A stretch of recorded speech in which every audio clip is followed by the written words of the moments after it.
Rev up your engines!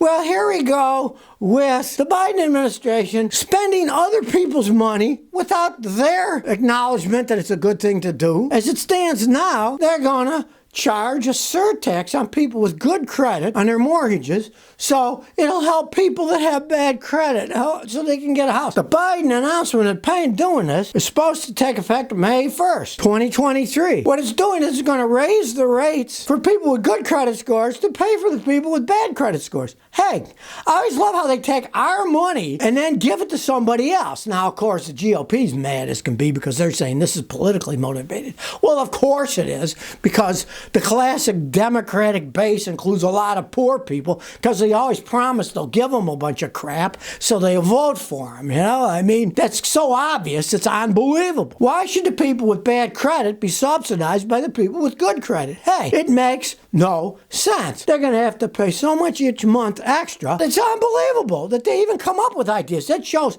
how these people are living in an ivory tower. The whole Biden administration, they live in a little ivory tower where we're going to help the poor people.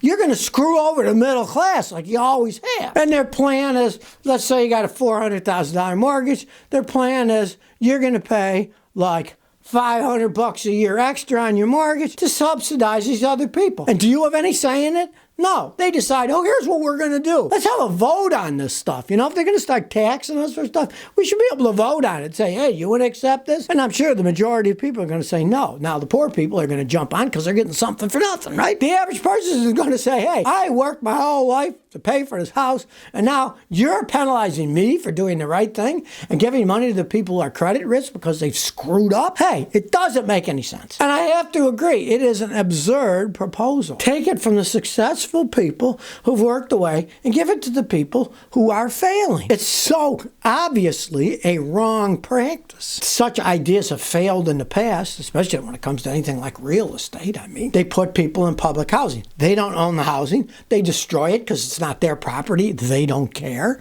And then it all falls apart. If people buy their own houses and paying for it, guess what? Those people take care of their properties because it's theirs. They paid for it. They have ownership. They feel proud of it. Where the other people, well, the government gave us this. We don't care if it falls apart. We're not going to fix it. Come on now. You can't promote failure. And that's what they're doing. They're giving it to people who have failed, and they'll probably continue to fail. And then they'll bail them out some more because they're getting all the stuff for free being paid for by us, the middle-class Americans who pay our mortgages. It's getting to be ridiculous. This political nonsense that's going on in this country. It's gone to a point of absurdity. Car Dad says, Scotty, should I buy a new Colorado? Is the Chevy 2.7 liter turbo engine going to be a durable engine? I want to buy a Toyota Tacoma, but prices are ridiculous. I'm worried about a four-cylinder engine that's a turbo. What do you think? I would not buy the Colorado with a four-cylinder turbo. GM has problems up the wazoo. You get their little engine, it's a turbocharger, they wear out faster, they're burning oil. You're better to wait, look for a Toyota you can find, a Ford. Keep looking. You never know what you're going to find. Somebody might have a late model one, the kid joined the Army or something, and they want to sell it. It's going to last 2 to 3 to 4 times as long as a Chevy Colorado. That's just the way that it goes. And especially with the turbocharged Colorado, I wouldn't touch that thing with a 10 Ford Polo. Now, the older ones, non-turbo, they could be okay. And you might get 140,000 miles or so with not too many problems. Not like the Tacoma that might go 300, 400, 500,000 miles. If you're looking at long life and you're saying you want something that's going to last 300,000 miles, do not buy a GM product. Wait out for the Toyota if you want to get that kind of mileage out of a vehicle. Timberwolf29 says, am I crazy for driving a 38-year-old pickup truck?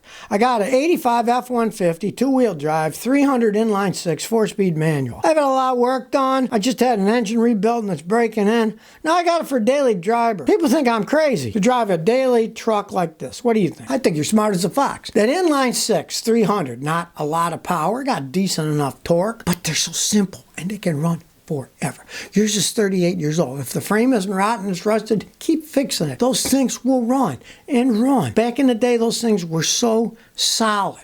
And of course, everybody wants more horsepower now and la la la. But you got a 4-speed manual transmission that will last forever. You don't have to worry about the automatic transmission breaking down. A lot of the modern Ford trucks have 10-speed automatic transmissions, ultra complex when they break, and they do break. Cost a fortune to fix. Yours is simple. Stick to it as long as it's not rusted. And keep cleaning the frame and priming it so the frame doesn't rot. Those things can run forever. Now, I'm assuming you're not like in Buffalo or Cleveland or Maine, the salt on the road will eat it away, right? But if you live where it doesn't rust, definitely keep driving it. AO8308 says, how do I fix oil loss? I got 2011 Toyota RAV4. I inherited it from my father. It's got 205,000 miles.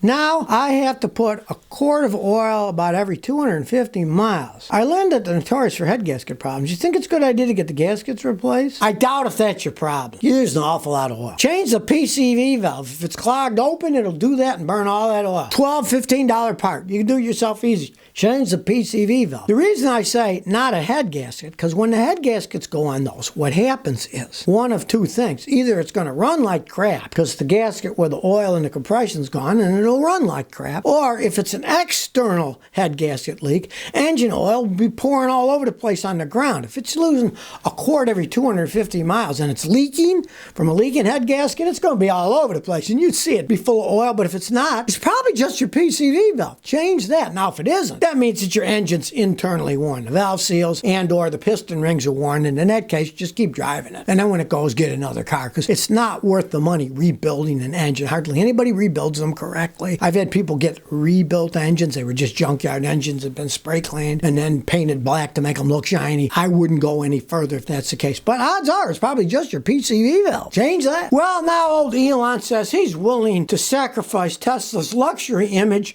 to sell cars cheaper, to take down people like Ford and Volkswagen that are selling lower priced electric vehicles, right? It only makes sense. It's a competitive world, right? I mean, he's got to lower the prices if he wants to sell a whole bunch of cars.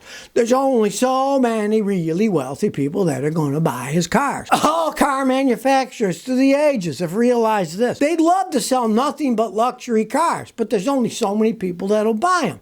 Like Rolls-Royce, right? Last year, Rolls-Royce sold 6,021 cars. And that's an all-time record for the history of Rolls-Royce, right? Yeah, there's a lot of rich people that'll buy that, but they're not going to be millions of them buying them, right? That's what it comes down to. Elon's realizing, hey, gee, maybe all these people don't have an endless supply of money and I'll have to make cheaper ones. Well, all I have to say is his quality's bad enough now. If he makes them even cheaper, the quality will be even worse. Take the Model 3, for instance. They used to have the better batteries. Now they have the cheaper batteries because in the cheaper Model 3s, they can use a crappier battery. It doesn't work as well, but what the heck? Reality's starting to hit this electric car stuff now. We'll see who pans out as winners, who pans out as losers, and all I gotta say, if he thinks he's gonna mass produce cheaper cars, the guy doesn't really know how to make cars to begin with. They've had problems with it. That if he really starts mass producing cheaper cars, I wouldn't want to vouch for the quality of those things. Mitsubishi for Life says, what brand belt should I pick for a 2000 Honda CR-V? Well, wait a second. You call yourself Mitsubishi for Life, but you're driving a Honda CR-V. I don't understand. It should be Honda for Life, right?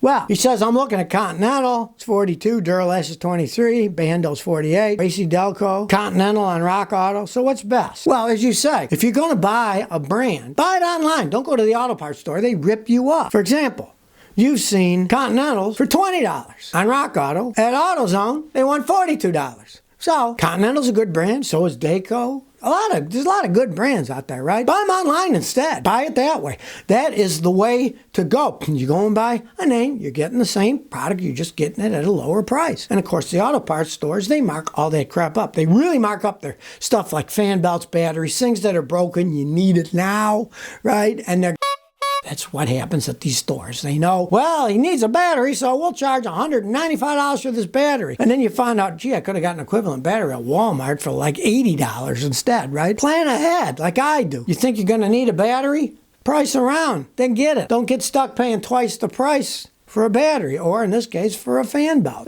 All those big brands, I wouldn't buy into the Chinese-made crap, right? But Continental, Bando's good. Any of the big brands are decent. Just, do a little research first to see where they're made, because some of them are really swines. They originally were American companies, and now all their stuff comes from China. I would not buy a Chinese fan belt.